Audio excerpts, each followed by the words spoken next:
귀신의 존재를 인정하는 사람도 있고 귀신의 존재를 부정하는 사람도 있습니다.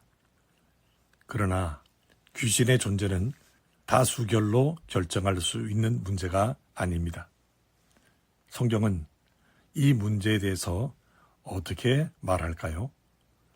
사도행전 16장에 보면 바울과 실라가 점치는 귀신 들린 여종을 만나는 이야기가 나옵니다.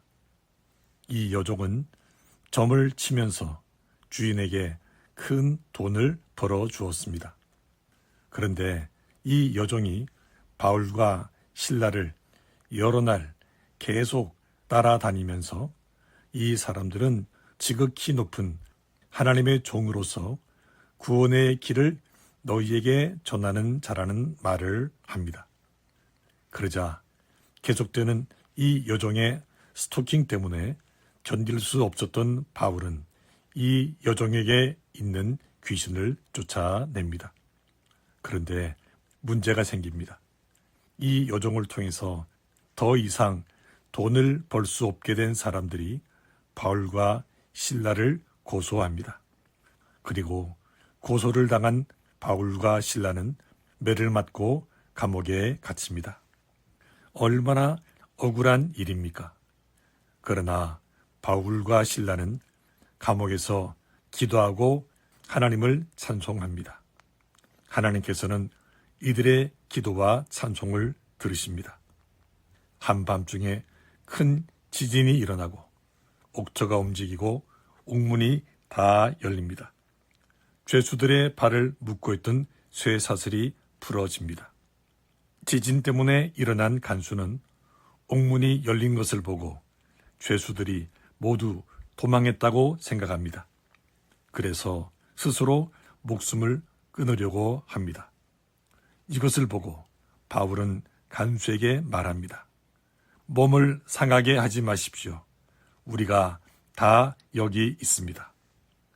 간수가 바울과 실라에게 말합니다. 선생들이여, 내가 어떻게 하여야 구원을 받으리까? 이 질문에 바울과 실라는 이렇게 대답합니다. 주 예수를 믿으라. 그리하면 너와 내 집이 구원을 받으리라. 그리고 하나님의 말씀을 간수와 그 집에 있는 사람들에게 전합니다.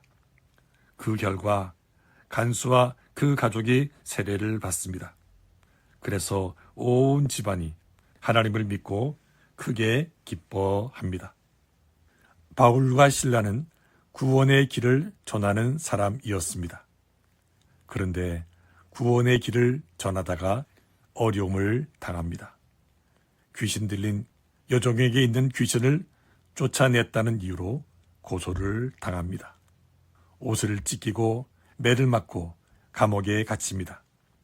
그러나 이들은 실망하거나 낙심하지 않습니다. 기도하고 찬송하면서 하나님의 시간을 기다립니다. 마침내 하나님의 시간이 되었을 때 오히려 간수가 이들에게 구원의 길을 묻습니다. 그래서 이들은 간수와 그의 가족들에게 구원의 길을 전합니다. 바울과 실라는 구원의 길을 전하는 사람이었습니다. 귀신 들린 여종이 볼 때에도, 아니 귀신이 볼 때에도 이들은 구원의 길을 전하는 사람이었습니다.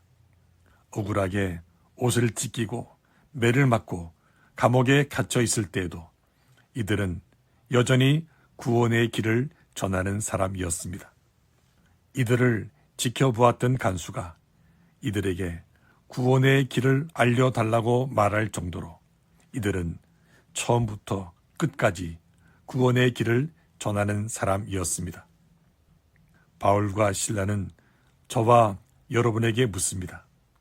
당신은 어떤 사람입니까?